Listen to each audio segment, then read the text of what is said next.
ሄላ ሄላ ዛሬ ምን እየተደረገ ነው? ሁሉም ሰው ለምን እየተዘጋጀ ነው? ኪያ ዛሬ ለቡሄ በዓል እየተዘጋጀን ነው። ቡሄ ቡሄ ምንድን ነው? ቡሄ በኢትዮጵያ በነሐሴ ወር የሚከበር ባህላዊ በዓል ነው። የደብረ ታቦር በዓል በመባልም ይታወቃል። ዋው! እንግዲህ ዛሬ ብዙ ደስታ ይኖራል። እርግጠኛ ነኝ። እንዲሁም ስለ ቡሄ ብዙ ነገሮችን እንማራለን። ሄላ ይህ ትልቅ ዳቦ ምንድን ነው? ይህ ሙልሙል ዳቦ ነው። በቡሄ ወቅት የሚዘጋጅ ባህላዊ ምግብ ነው። እኔ ብቻዬን ልበላው?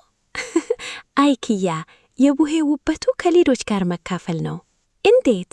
ልጆች ከቤት ይሰበሰባሉ፣ ሙልሙል ዳቦ ይዘው ይመጣሉ፣ በጋራ ያዋጣሉ፣ ከዛም በአንድነት ይበላሉ።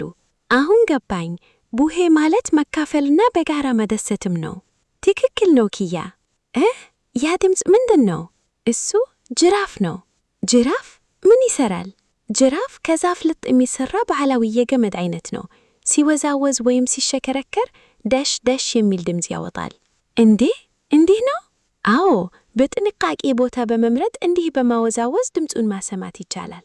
ዋው! ያ ድምፅ አስደናቂ ነው።